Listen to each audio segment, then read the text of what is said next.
इस बार विपक्षी पार्टी जो है अयोध्या का राजा अवधेश प्रसाद जी को मानती है, उस पर क्या कहना चाहते हैं?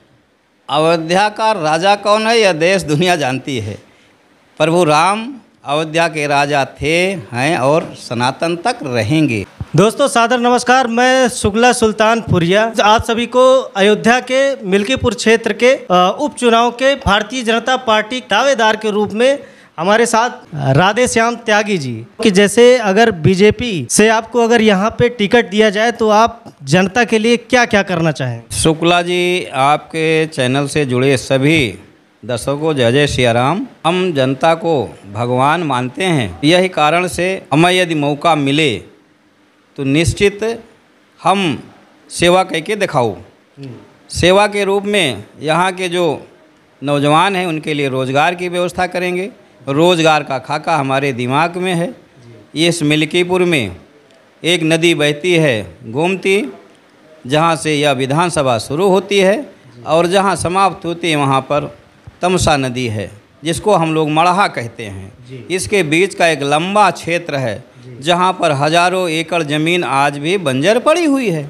वहाँ पर एक बढ़िया सा कॉरिडोर, औद्योगिक कॉरिडोर का निर्माण हो सकता है कि उस क्षेत्र से लगा एक पूर्वांचल एक्सप्रेस गया है और माननीय पूज्य महाराज योगी आदित्यनाथ जी ने कहा है कि उसको हम औद्योगिक कॉरिडोर के रूप में डेवलपमेंट करेंगे। उसमें हमारा प्रयास होगा कि हमारी विधानसभा की जो बंजर ज़मीनें पड़ी है, जहाँ कृषि नहीं हो सकती है, वहाँ पर बढ़िया एक औद्योगिक मिल बने, फैक्ट्री बने। वहाँ इस रहने वाला जो नौजवान इस विधानसभा का नौकरी करे, रोज़गार से युक्त हो, वो उसको बाहर ना जाना पड़े। हम जब बाहर कभी कभार जाते हैं दिल्ली उल्ली, तो वहाँ लोग मिल जाते हैं हमारे गांव के, कहीं हरनटीनगंज के, कहीं मिल्कीपुर के, कहीं रानापुर के, कहीं हमारे रायपट्टी के। तो मुझे बड़ा दुख होता है, अपने बूढ़े माँ बाप को छोड़ करके यहाँ आए हैं। तो मेरे मन में सपना था, अगर हमारे मालिक यानी भगवान जनता जनार्दन ने मौका दिया तो मैं नौजवानों के लिए एक बढ़िया सा काम करूँगा। कृषि क्षेत्र में भी मेरे दिमाग में योजनाएँ रहती है कि हम कृषि क्षेत्र के अंदर भी इस प्रकार का यहाँ डेवलपमेंट हो कि यहाँ कृषि का उत्पाद जो है वह दुनिया के कोनों में बिके। ऐसा मेरा प्रयास रहता है, ऐसा मैं सोचता हूँ। जैसे कि वर्तमान स्थिति में बरसात नहीं हो रही है, तो अगर जैसे बरसात नहीं होती है तो उसको नहरों से कनेक्ट किया जाता है, तो आपके नज़रिए में किस तरीके से होना चाहिए भविष्य में कार्य किसानों के लिए? देखिए, हमारे क्षेत्र में नहरें भी हैं और जहाँ नहर नहीं है वहाँ लोग ट्यूबवेल से सींचते हैं। हमारी सरकार नहीं थी तो डीजल की जो दुकानें हैं, जो डीजल के पेट्रोल पंप है, वहाँ पर भी मार होती थी। यानी खेतों में जो भी लिस्टर इंजन लगे रहते थे, किसान डीजल ला के डालता है, लेकिन आज कोई भी लिस्टर इंजन नहीं मिलेगा। सरकार अब 24 घंटों में 18 से 20 घंटे लगातार बिजली दे रही है। इस नाते किसान ट्यूबवेलों से सिंचाई कर रहा है और सरकार को मैं धन्यवाद दूंगा। पूज्य योगी आदित्यनाथ महाराज जी को भी मैं धन्यवाद दूंगा, उन्होंने किसानों के सिंचाई मुक्त कर दिया है। तो इस नाते किसान सिंचाई कर रहा है, खाद भी बढ़िया पा रहा है, तो किसान खुशहाल है। किसानों को सरकार ने साल में 6,000 रुपये खेत में खाद पानी डालने के लिए भी दे दिया है।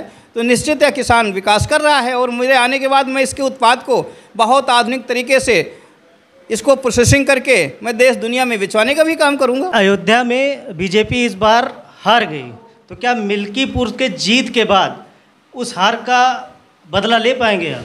देखिए, हम सतत चलने वाली प्रक्रिया हैं। चरैवेति चरैवेति, यही तो मंत्र है अपना। हम इसको हार के रूप में नहीं देखते, हम लोग हमेशा इसको धर्म युद्ध की तरह है।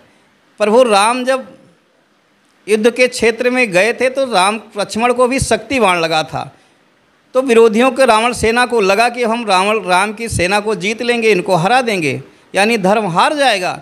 एक बड़ा ऐसा वातावरण बना, लेकिन आपने देखा कि रावण की सेनाएं हारी, धर्म जीता। तो ये जो हार हुई है एक तरीके से उसी तरह है। हम जीतेंगे नहीं, अच्छे वोटों से मिल्कीपुर जीत करके अयोध्या की हार का बदला लेंगे।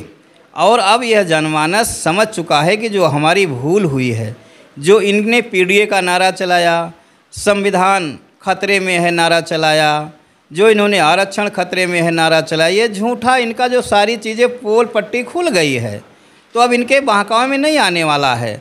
हम लोग गांव-गांव निकल कर के देख रहे हैं, जिन्होंने हमेशा संविधान को तोड़ा मरोड़ा, नुकसान किया, दलितों का नुकसान किया, पिछड़ों का नुकसान किया, अपने परिवार को बढ़ाया। हजारों करोड़ संपत्ति आज इनके परिवार में है, वो कहाँ से आई हैं? उनका तो कहना था खटाखट रुपए आएंगे, खटाखट रुपए आएंगे। ये झूठ बोलने वाले लोग हैं।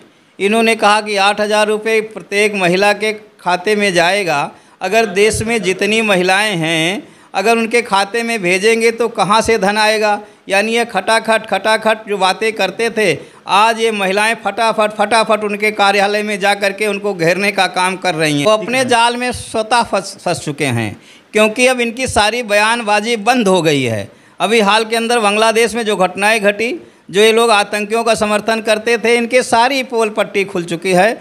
और ये हमारे मिल्कीपुर का जो जनता जनार्दन है, ये बहुत अच्छी तरह से जानती है। और मैं तो यहीं पला हूँ, यहीं बसा हूँ, और यहाँ की जनता तो इतनी महान है कि निश्चित समय समय पर एक अच्छा निर्णय करती है। तो इस बार बहुत अच्छा निर्णय करने जा रही है।